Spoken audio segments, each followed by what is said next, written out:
నమస్తే అండి.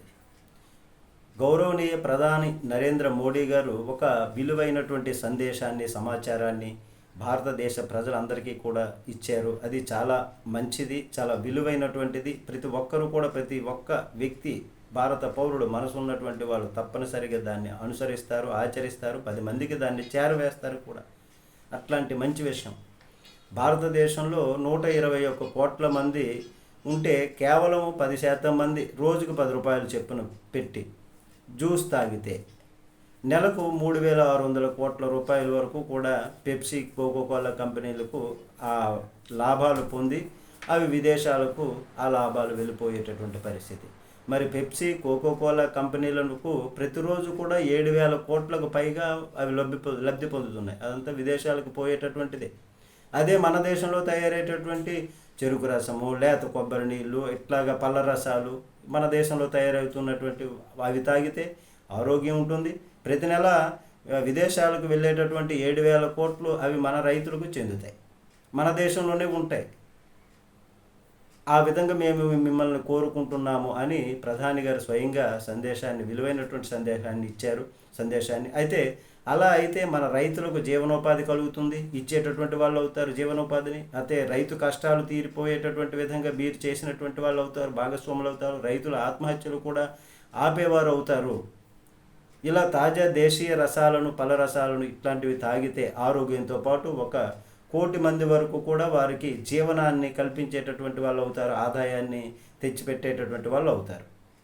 10 రూపాయలకి లభించేటటువంటి రసం 5 రూపాయలకే లభిస్తుంది. దేశీయ వస్తువులను కొనండి, మద్దతు ఇవ్వండి, వాడండి, మన దేశాన్ని ఆర్థికంగా బలోపేతం చేయండి అని కోరుతున్నారు. అయితే దయచేసి ఈ సందేశం ప్రతి ఒక్కరూ కూడా ఒక 5 మందికి దీన్ని ఫార్వర్డ్ చేయండి.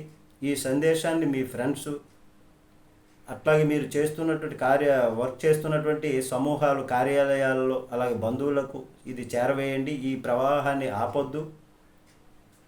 భారతీయ వస్తువులను కొనండి, మద్దతు ఇవ్వండి, మన దేశాన్ని రక్షించని చెప్తున్నారు. అయితే అప్పుడే రైతే రాజు అనేటటువంటి పదానికి సార్థకం అవుతుంది. ఆయన త్యాగానికి, ఆయన కష్టానికి మనం గౌరవాన్ని ఇచ్చినటువంటి వాళ్ళు అవుతాము అని రిక్వెస్ట్ చేస్తున్నారు. అయితే భారతీయులందరూ కూడా విదేశీ వస్తువులను 90 రోజుల పాటు కొనుగోలు ఆపేస్తే మన దేశం ప్రపంచంలో అత్యంత ధనిక దేశంగా, 2వ దేశంగా అవతరిస్తుంది.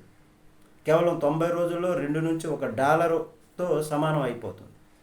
మనందరం కూడా ఐకమత్యంగా ఉండి మన దేశం కోసం మనం నిలబడకపోతే ఆ సంపద, ఆ లాభాలు విదేశాలకు వెళ్ళిపోతాయి. తద్వారా మన రైతులు కూడా ఆత్మహత్యలు పెరిగిపోతాయి. ఇట్లాంటి అశాంతి ఇట్లాంటివి ఉంటుంది. ఆ దేశం కూడా ఆర్థికంగా దిగజారేటటువంటి పరిస్థితి ఉంటుంది. కాబట్టి ఇట్లాంటివన్నీ కూడా మనం ఆపగలగాలి.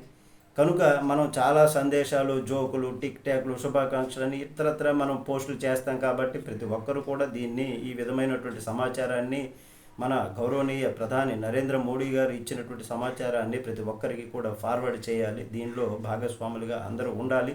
దీన్ని మనం అందరం ఆచరించాలి, 10 మందిని ఆచరింప చేయాలి. మన ఈ సంకల్పాన్ని ఇలాగే కొనసాగిద్దాం.